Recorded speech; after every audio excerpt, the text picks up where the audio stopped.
let's continue. So that is just Laplace transform, and it's very similar to Fourier transform. A lot of the properties are similar, but now you don't have the trouble, which is j omega, and instead of only have this complex variable s, which sometimes makes things a little simpler. And one more thing is we use unilateral or single-sided Laplace transforms. So our observation will start from time zero. Before that, we assume there's nothing in the system. There's no input, and there's no output at all. Okay. So let's see how we can apply Laplace transform in the analysis of linear time invariant systems. So let's see. So we want to focus on response of linear time invariant systems using Laplace transform.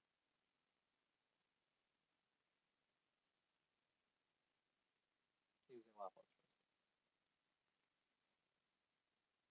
And we will start with the differential equation model. So it's like this. So dn y of t, so it should be a sub dt plus an minus 1 dn minus 1 y dt n minus 1 plus and so on and so forth. We have then a1 dy dt, and we have a0 the right hand side of the input. So let's use bm, the highest order, which should be x of t dt out to b1 dx dt plus b0 times x. So this is our differential equation model. What we're going to do is we're going to take the Laplace transform on the left hand side and take the Laplace transform here. And the right hand side we're going to take the Laplace transform on the right hand side. And since you have a lot of derivatives here, we have to treat them appropriately. Let's say it's dk form. So any one of just the kth order. From the differentiation property, we know it should be sk times a Laplace transform of y of t minus sk minus 1. Okay, then will be y evaluated times 0 minus sk minus 2 times dy dt evaluated at time 0 minus n2 dy dt to the k minus 1th order evaluated at t equal to 0. So we have to include a lot of initial conditions if we want to do the complete picture. You have to do the initial condition of y, the alpha sigma itself. You have to do the initial condition of the first time derivative at time 0. You have to do the initial condition of up to the k minus 1's derivative of your alpha sigma. You have to do this for all the terms in the differential equation. This guy, this guy, and also on the right hand side for the input sigma as well. So here, here, and so on. Now the way to simplify it is, let's assume we start the system with completely zero initial condition in my output and zero signal in my input as well. This will simplify everything. It only leaves us with the first term in these type of formulas. Okay. So this is what we're going to do.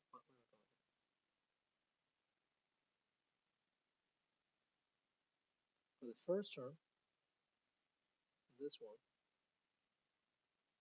I still should have an here. then since we take with respect that take the time derivative n times, okay, this term will give me s to the power n times the Laplace transform of y of t. So let me use y of s to denote it. So let's assume the Laplace transform of y of t is equal to y of s.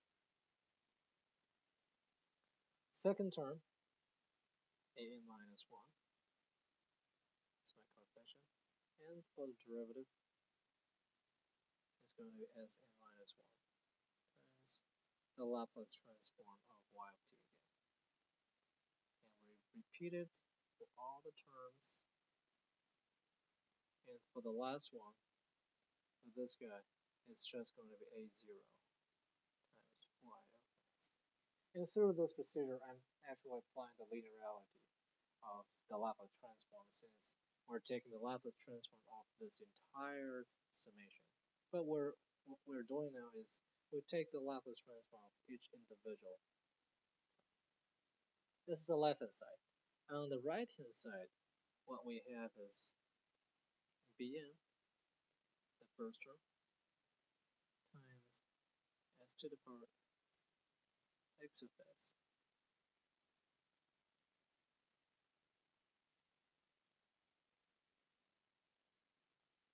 And here, of course, we're assuming that the Laplace transform of x of t, my input, is equal to x of s.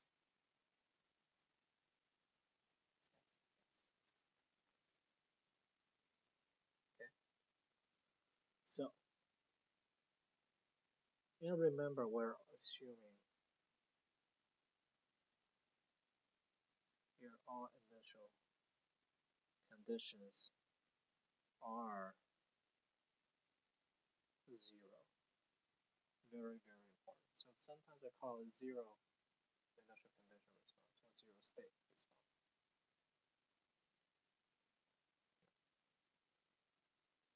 In this equation, it shouldn't be the first time you've seen this equation. We have done it many, many, many times. First time is in chapter 3 of done it. So we'll organize the terms. You have y of s being the terms shared by all the terms on the left-hand side, and x of s being the term that's shared by everyone on the right-hand side. So we group them together, and eventually you will end up with y of s times ansn, an minus 1 s minus 1, 1s, sorry, here should be a1 times s here, plus a0 equal to xs being the common factor, bms to be 0. And what we have is y over s, x over s will be the division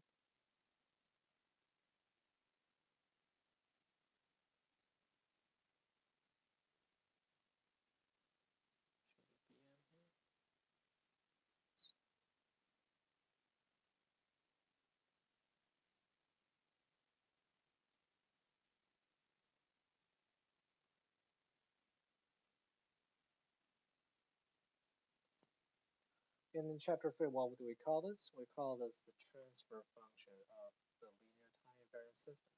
Now we rederive the transfer function, but this time in terms of the Laplace transform. In chapter 2, when we derive it, we're assuming the input is a exponential function, the output is also an exponential function. And we're looking at the steady state, or the steady state value or response of the output. That's how we derive it in chapter 3. Now we derive it in terms of Laplace transform, but assuming all initial conditions are 0. Okay. Now, how do we make it useful?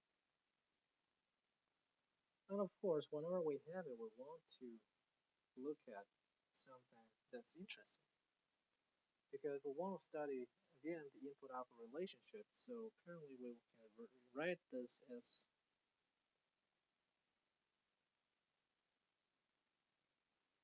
something this way. But again, this is assuming all initial conditions are zero.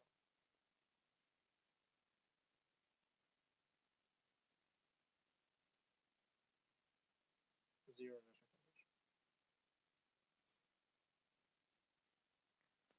Okay. Similarly, remember in chapter 5 when we discussed Fourier series, Fourier transform, the convolution property gave us a similar result, but in terms of Fourier transform or frequency response function. Here again, since again they share similar properties, the Fourier transform, Laplace transform.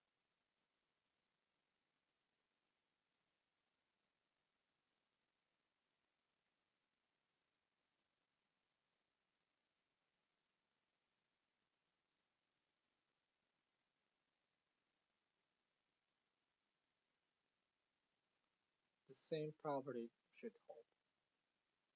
The same property should hold. And the transfer function h of s is, which is easy to prove, that is, regularly speaking, is the bilateral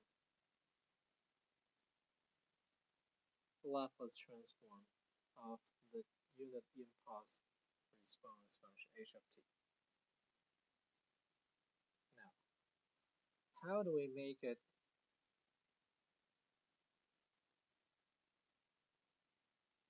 single-sided? This is what we want through our analysis.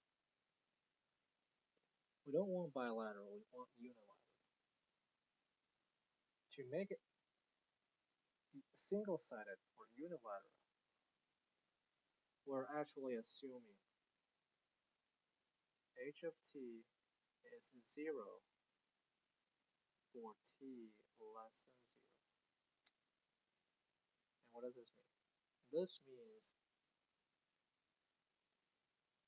in other words,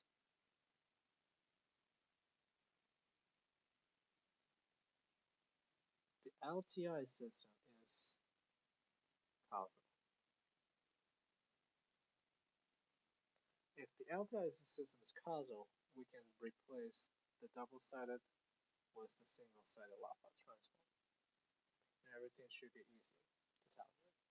And as we mentioned in practice, when we deal with the linear time invariances, whether it's control system, mechanical system, thermal system, it should be causal system. So in practice, there's no reason why we cannot use the single-sided Laplace transform.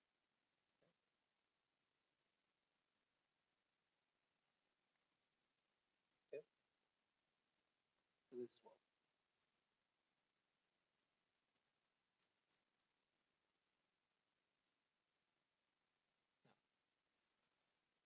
Now, we have this equation, but how do we find the response? Well, of course, we can use computers to do everything for us, but there is in fact some techniques we can borrow to give us the calculation and make it a little simpler. And that technique is what we call the partial fraction expansion.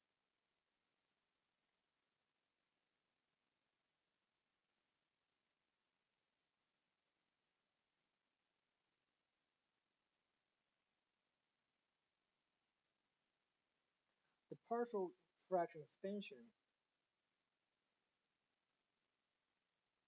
is a way to take advantage of our transfer function.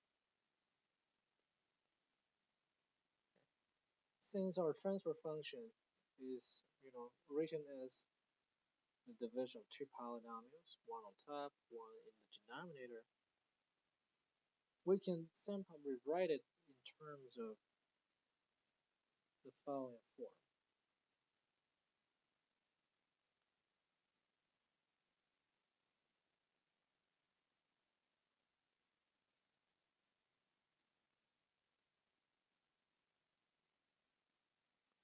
through the fundamental theorem of algebra,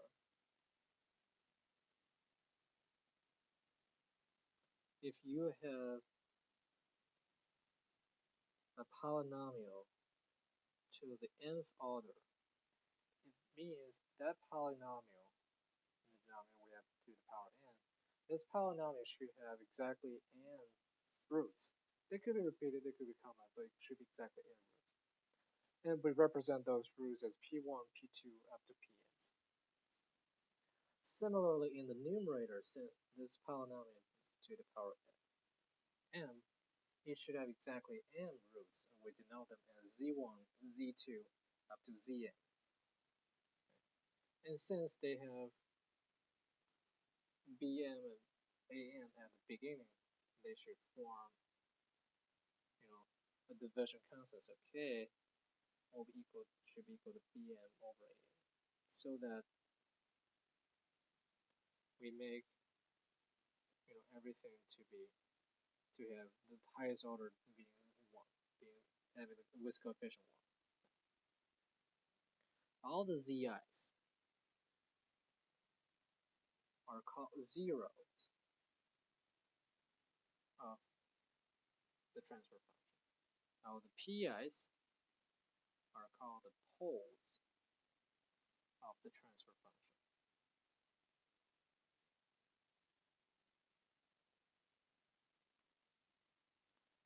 Zero literally means if you let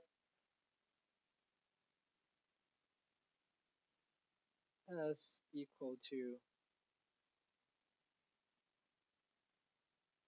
0, then you plug into this equation, you will find this thing should be 0. So 0 of the transfer function should lead your transfer function to 0, or intuitively. On the other hand, for poles, if you replace all s in this transfer function with a pole, you end up with infinity. So that's how we define zeros and poles of a transfer function. Now, if we believe it can be expanded like this, there are some certain techniques we can do to make all the calculations a little bit simpler. Not all of them, but some of them will be simpler. And the way to do it is to do this expansion.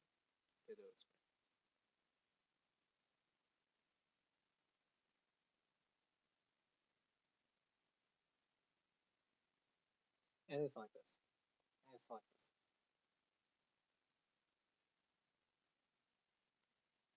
It can be shown that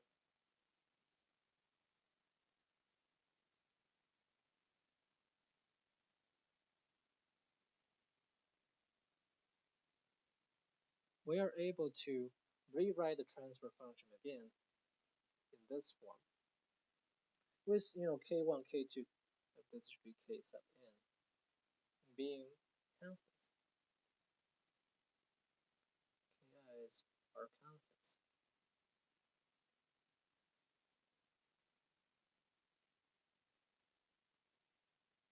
And furthermore, let's assume since it's simpler,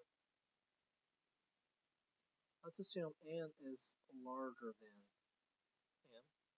So the order in the denominator is higher than the numerator. In the next subsection, next week we'll talk why we can make this assumption. Now, if we believe this can be done, what does that mean? What does that mean?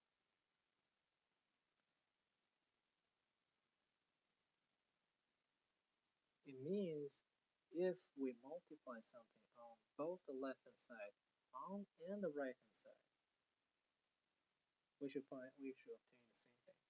So what should we multiply? Let's multiply P1 first. S minus P1. One of the poles. We multiply those on the left-hand side, on the right-hand side it should have K1 here. Plus all the other terms times S minus P1.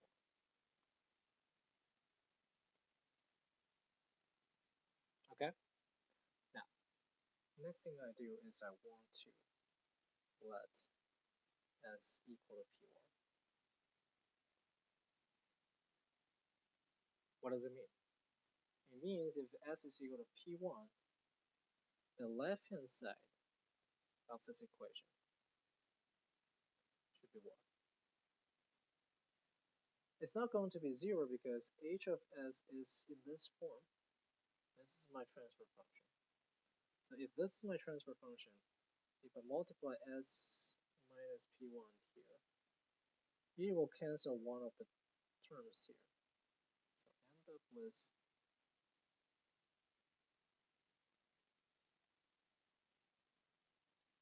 minus z1 p2 minus zn, I'm sorry, p1. I know it should be p1. It will be p1 minus p2 up to p1 minus p7. So it's just replacing h of s with p1. The right-hand side, however, is pretty simple. When you have s replaced by p1, this guy will go to 0. No matter what is in there, will be cancelled by the 0. And the only term left is your k1. And we call k1 the residual of p1, pole p1. Okay? And we can repeat this procedure for all the poles and end up with all the residuals. And what is the benefit of this? The benefit is if we want to do the inverse Laplace transform of this guy, it's going to be very easy. K1 is a constant, so I can put K1 here. The rest is going to be e to the power of p1t.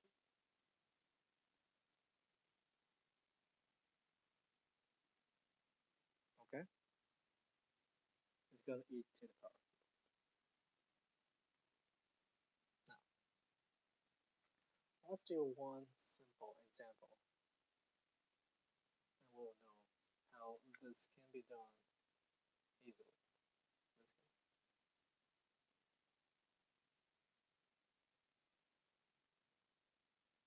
So let's do an example.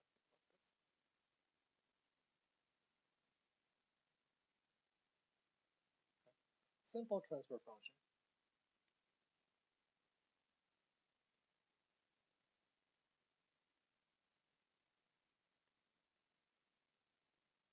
We can rewrite it like this. We have no zeros, but have two poles, one at -1, the other at -2. Okay?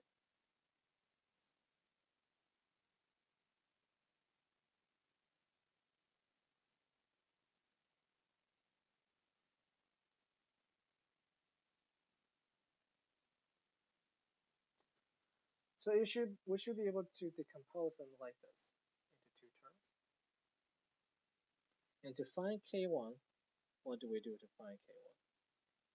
To find k1, it should be s plus 1 times h of s.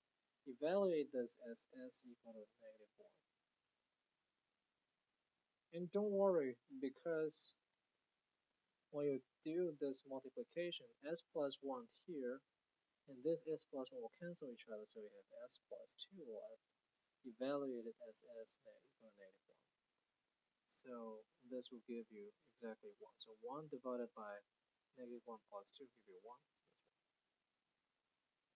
K2 should be s plus 2, the corresponding pole, times h of s, your transfer function evaluated at exactly this pole, s equal to -2. So this term and this term now will be cancelled. End up with s plus 1 evaluated as equal to -2. And this will give us 1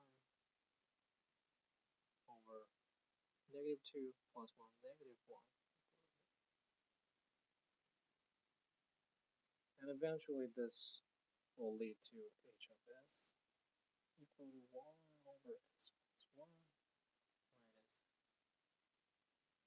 or plus negative 1 over s plus 2.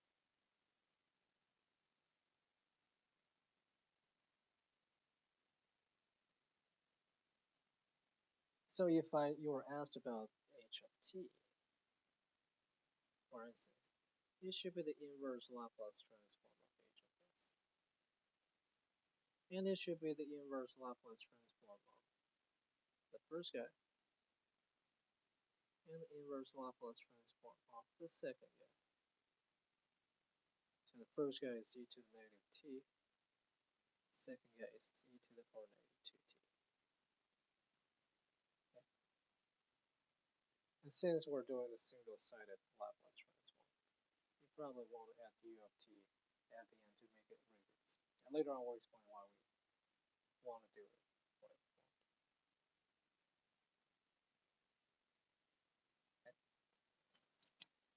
It should be noted that this technique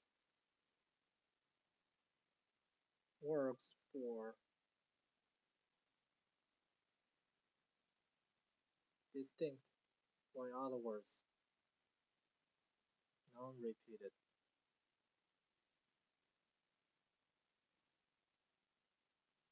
poles.